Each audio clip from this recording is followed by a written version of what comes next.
blue collar work is making a resurgence. And one video that I saw, let me share my screen with y'all. I saw this guy. I don't know, he's in a suit and tie, so he's not really blue collar, but he runs an electrical whatever. Look what he's saying. This guy here, he's Shamath Palayapativa, whatever. No disrespect to his name, but Facebook executive. He used to be, so he's at the big wigs, right? Let me share what this guy is saying. Facebook executive, multi-billionaire, talking about the future of work. I'm the lead investor in a 1 gigawatt data center project in Arizona. We have to pay electricians between $500,000 and $750,000 a year, which is more than what we pay the engineers that work at the models at a Facebook. But it's an example to your point of just the economy has created earnings potential across the board in ways that I've never seen in my career. I'm the lead investor. Okay. That guy, billionaire, is saying he is the lead investor in a gigawatt factory out in Arizona, which I as a technology guy, I've been part of these projects. I've not been getting paid that much, but I've been part of projects before with my technology company like this, where they're building out these crazy, it's 5 square mile gigawatt factory. That means you can drive 5 miles this way, 5 miles that way, and just around one building. It's crazy. How much are they paying electricians? $500,000. That's crazy.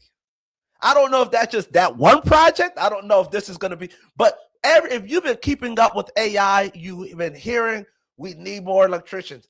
Power is the thing. You need people who know how to handle machines. You need, I know we got a couple mechanics in here.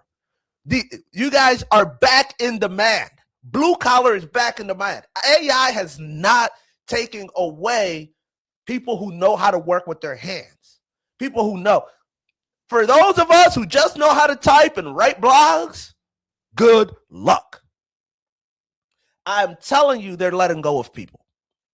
So you have to start shifting your mindset that everything is. Now, there's also other things that I just rather talk to a human about. I will not be at a restaurant wanting to talk to a robot. Please give me a waiter. Please let me experience that human connection. Because I was just at a store. There's somebody behind the counter. She didn't even say hi to me. She didn't even greet me. They're just what I thought was a cash register, but it was the opposite way. And you just order there. Why do you have a counter then? Why do you have somebody behind there? No, you just order there, stupid system. And then they'd ask you for a tip. Dumb. Barbers, just got a haircut. That's, who's in the blue collar work around here? What do you guys do? You guys tell me if you're in blue collar work, what do you do? Have you been seeing the effects of it? Because with that being said, I'm not saying that it won't change how you work.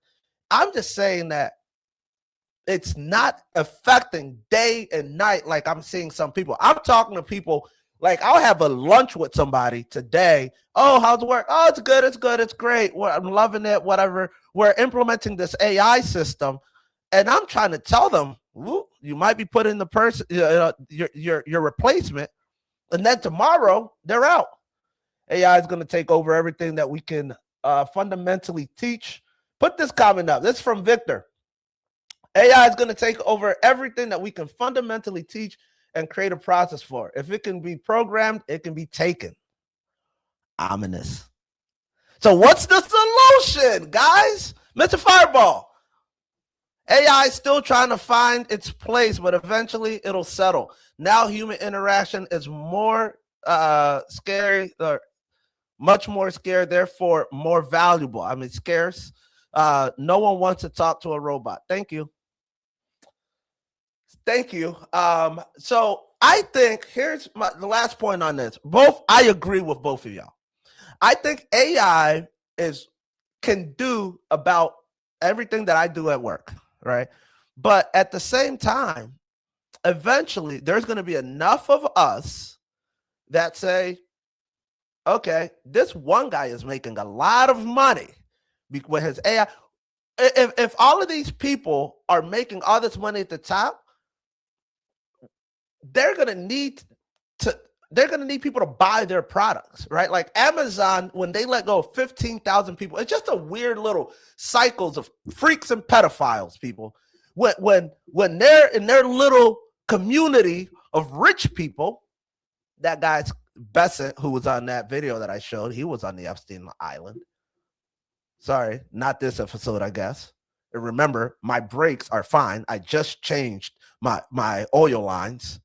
So, but the long story short, these guys at the top, they're like, hey, we made $10 extra billion, but the people who we laid off can't buy our products anymore. So what do? Right? Everybody who has a yacht needs somebody to work on their yacht. No, nobody wants. So it's like a weird psychology of keeping people suppressed and working down here just enough. Because if you take too much away from the people, that's when windows start getting broken. That's when revolutions start. That's when the French Revolution, when they keep taking. You see what happens in these African countries. They're rich with oil. Like Angola, for example, which we're going to go to next. Angola, rich with oil, diamonds, minerals, everything. You guys have seen it. And then what? They look like a third world country in some cases. So who's stealing? Invest in the infrastructure. I liked it. I like it. How do you invest in the infrastructure, though? I mean, that's difficult. That's difficult because realistically, it takes a lot of money. It takes money to make money, right? Like I almost want to say invest in the knowledge, right? Because you can gain knowledge. Right now, they're paying people to come in and be an AI implementer. I wish I could show you guys my YouTube. There's a couple YouTube videos that I watch, and I'll be sure to share it. Matter of fact, I'll share in the Ask Dom That All Access community later today.